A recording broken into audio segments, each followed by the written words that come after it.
you'll also understand that it's not going to happen overnight. So you need to get into the idea, the understanding, the mindset that you're playing the long game. Now, when you have that understanding, when you have the long game, what comes hand in hand with it? This guy over here, which is patience. You need to develop a sense of patience playing the long game.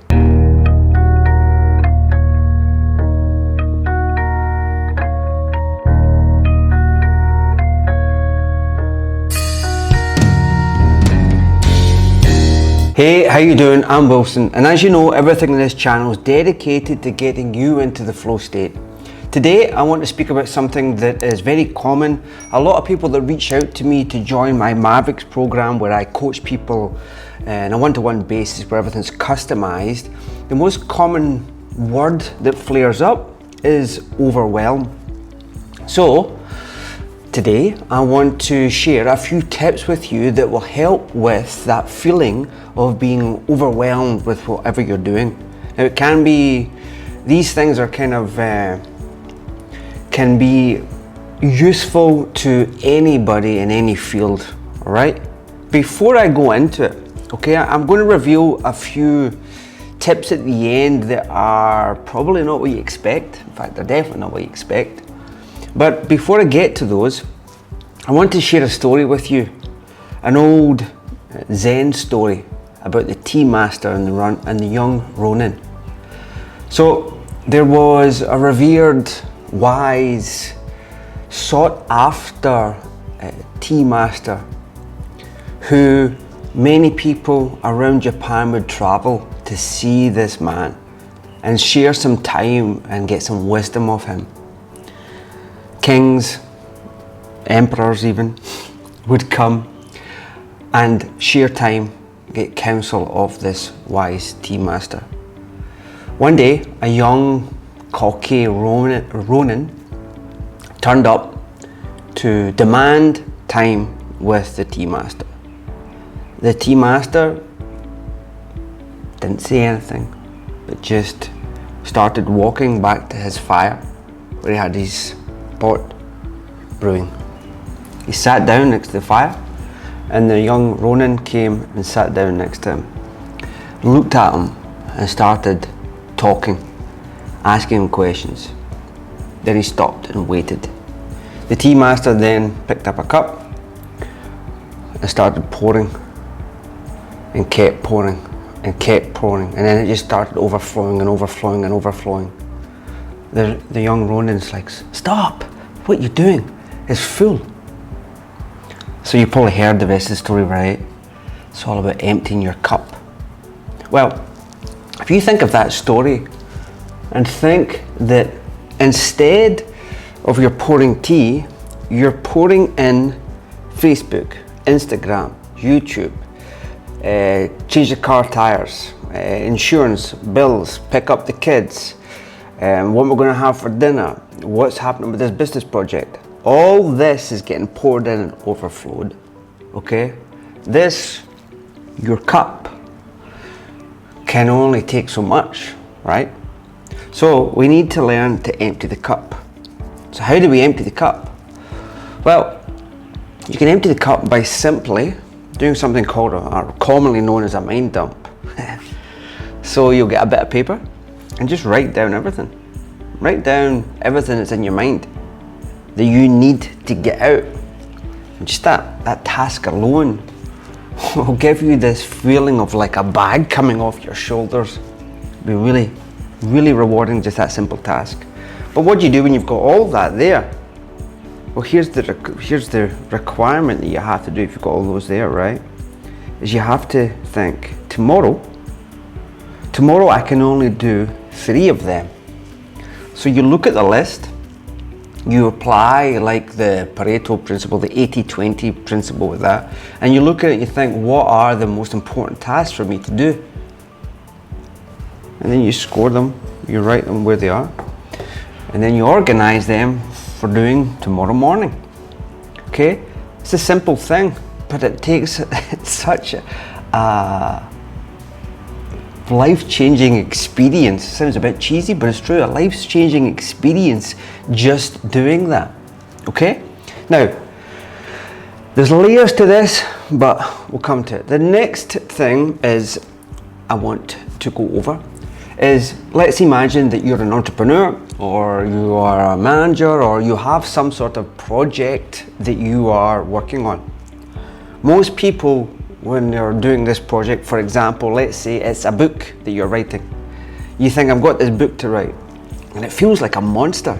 Think, what the, this huge monster of a book that I need to write. So what you do is kind of the same principle as before. You chunk that monster up. You make that monster of the book as small as you can. So for example, let's say you think, okay, what's the average word count of a standard book? It's this many words. Okay, so you then do the numbers with this. You start working backwards until you get to a word count that you can achieve on a consistent daily basis. So let's say, for example, to write this novel, you have to do 250 words. If you know this, you can then begin to map out your journey to be able to finish that book. Okay? Now, I know simultaneously with this, you'll be mapping out, journaling or storyboarding, mind mapping out your book as you go. But that's one way of chunking up this overwhelming sensation of writing this book or doing this project, is how can I chunk this all up? Now, as you're chunking this all up, you'll also understand that it's not going to happen overnight. So you need to get into the idea, the understanding, the mindset that you're playing the long game. Now, when you have that understanding, when you have the long game, what comes hand in hand with it? This guy over here, which is patience. You need to develop a sense of patience playing the long game. Now, patience can easily be massaged and worked with if you take the logical steps to achieve the goal. So if you're supposed to take, for example, 250 words a day, the patience will be helped, but you need discipline to make sure that you do that. So you play the long game, you strategize clearly with what you're doing by chunking it all up. You make sure that patience is constantly massaged, and so is discipline. Discipline's so important because you can have the strategy, the plan, but if you don't actually, for example, sit down and write those 250 words, then patience will get very agitated and turn into something completely different. Okay? Now, there's an idea of how you can, overcome that feeling of overwhelm.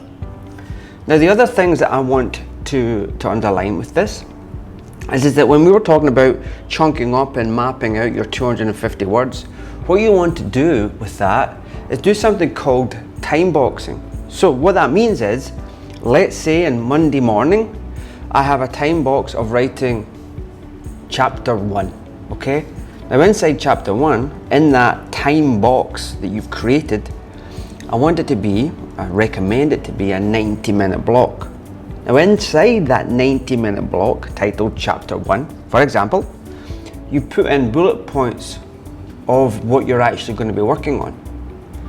Okay? Now, you're not going to finish the whole of chapter 1, but what you can do is work on the key bullet points that you're going to be doing. Okay? Then you do the same for Tuesday morning, still working on chapter 1, put in the bullet points, Wednesday, all the way through the week. Alright? But I want you to get the idea of working 90-minute blocks. Now, let's say your full-time job is writing this book. Well, what you want to do is time box out regularly throughout and chunk up the book, chunk up the task into logical steps for you. Now, these will be adaptable, but the idea is that when you sit down, you have a clear plan, a clear strategy to action. You don't want to sit down and think, what the hell am I going to do? So you want to have that clear thing worked out. So whether it's a book or whether it's a business project, whatever it may be, you just chunk up the tasks, you make them small, and you time box them all out in your calendar. Now, the reason I'm asking you to do it 90-20, 90-20 is because I want you to tune in to your nervous system's natural ebb and flow. You see, your nervous system has pockets of time throughout the day where it has peak focused concentration, and then there's points throughout the day where you need to recharge and replenish yourself.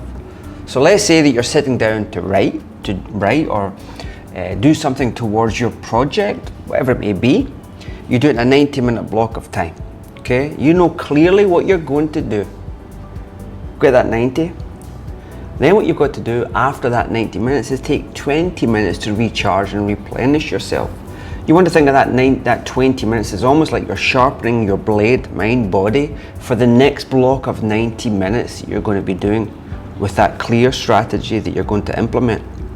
So that 20 minutes can be anything you want, but in general, let's say that you're getting away from the computer or whatever you're working on. You're getting away, changing the environment, and you're doing something that allows your system to replenish itself. So you're working with that ultradian rhythm. Now, what we spoke about earlier was understanding that you're playing the long game.